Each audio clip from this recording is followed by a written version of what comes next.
Les amis, bienvenue dans la télé-réalité de la cétose, où on va parler de votre sujet préféré, la perte de poids. En fait, il y a quand même un truc super drôle, c'est que il y a une chose que les gens veulent tous, ou quasiment tous, c'est perdre du poids. Et il y a une chose que les gens ne veulent jamais faire, quasiment tous, c'est aller se coucher tôt, alors que c'est le truc, le levier, qui pourrait le plus les faire réussir. Donc, comme je suis sympa, et que j'ai décidé de vous donner un petit rush de motivation, j'ai décidé de vous expliquer un peu mieux comment ça marchait, en espérant que ça va vous motiver à vous coucher tôt. Je pense que ça vaut son pesant de likes, et merci d'avance. Donc, j'ai décidé que j'allais pas encore revenir sur le fait que c'est pendant la première partie de la nuit, donc de 21h à minuit, que l'on va passer le plus de temps en sommeil profond et que l'on va produire le plus d'hormones de croissance qui aident à rester mince. Je ne vais pas revenir sur le fait que c'est pendant cette période que l'on détoxifie et répare les organes et que c'est là qu'on est le mieux placé pour mincir. Je n'y reviens pas parce que franchement j'en ai déjà assez parlé et je pense que vous en avez tous marre.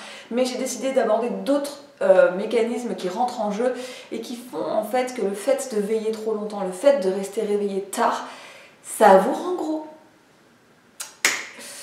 Alors, la première chose et la plus évidente, c'est que la plupart des gens qui se couchent tard, que ce soit à minuit, 1h, 2h, même 11h30, c'est rarement pour faire 1 heure de yoga ou 2 heures de méditation. La plupart du temps, c'est pas ça.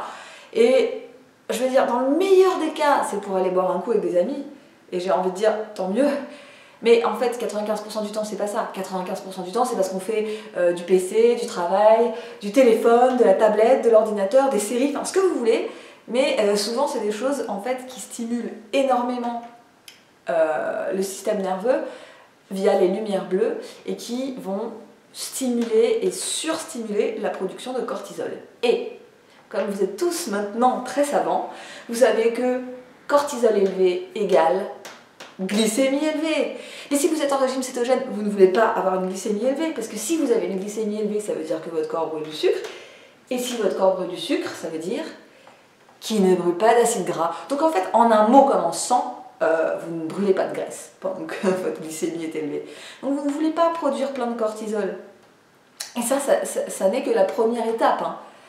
Mais en plus, si vous le faites une fois de temps en temps, je veux dire, c'est pas grave. Mais si vous avez l'habitude d'avoir une routine du soir à base de téléphone, à base de Facebook, à base de séries, qui est très stimulante du point de vue du cortisol, ce qui va se passer, c'est que rapidement, vous allez dérégler d'autres hormones que le cortisol, et vous allez dérégler, entre autres, la gréline et la leptine, qui sont deux hormones qui, je vais simplifier les choses.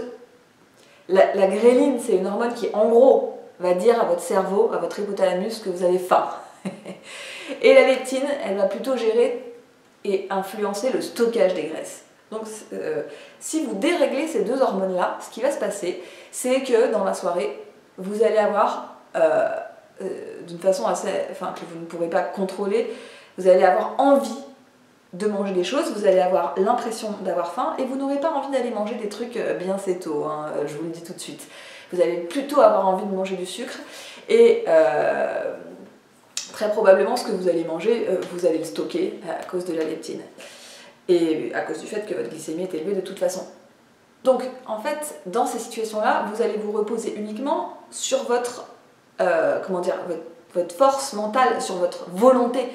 Donc ça va aller très bien les jours où vous êtes en forme, les jours où vous êtes de bonne humeur, les jours où vous êtes comme ça. Mais les jours où vous serez un peu down, les jours où vous serez stressé, les jours où vous serez fatigué, les jours où vous serez contrarié parce que à la machine à café, vous avez quand même appris que machin qui vient de rentrer dans la boîte, il est plus payé que vous qui y êtes depuis 3 ans, ou parce que machine vous a dit que vous aviez pris du cul. Globalement, les jours où ça ne va pas aller, vous allez céder et ça sera et vous serez dégoûté après quoi. Donc en fait, je pense que d'une manière générale, il faut essayer de se reposer le moins possible sur sa volonté. Ça marche beaucoup mieux comme ça.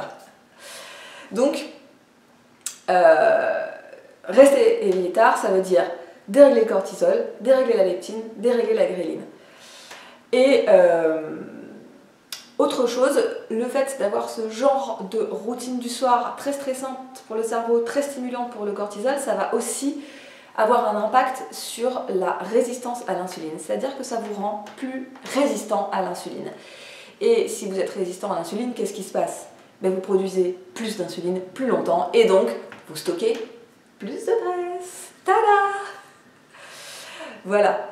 Donc en fait, il faut bien comprendre que c'est complètement indispensable et de réguler et d'optimiser la production de certaines hormones et notamment voilà, ce cortisol, ghrelin, leptine. Et comment on fait ça? Et on fait ça en allant se coucher.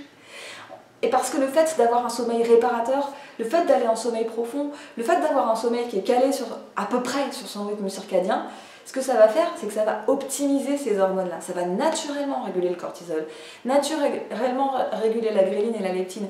Et la conséquence de ça, c'est que globalement, bon, vous aurez une glycémie plus basse, mais surtout, vous allez manger quand vous aurez faim.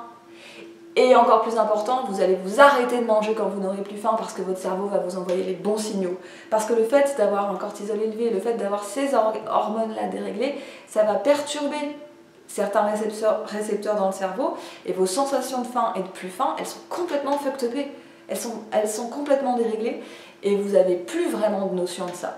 Donc c'est super important en fait de pouvoir ne pas se relayer tout le temps sur sa volonté, mais de faire confiance à son système hormonal parce que celui-ci est parfaitement régulé. Voilà. Bon, après, évidemment, et je vais le redire quand même si j'ai dit que je ne le redirai pas, le fait d'aller vous coucher tôt avec la digestion terminée, ça va vous permettre d'aller dans le sommeil profond, de produire plus d'hormones de croissance et de rester naturellement et facilement plus mince. Si le sujet vous intéresse, j'ai prévu bientôt de faire un article sur mon blog qui va rentrer un petit peu plus dans le détail de comment ça fonctionne ces hormones-là. Donc normalement d'ici quelques jours, vous pourrez avoir un petit peu plus de détails sur mon blog et je vous remets le lien dans la barre d'infos. Et à très bientôt dans la télé-réalité de la cétose.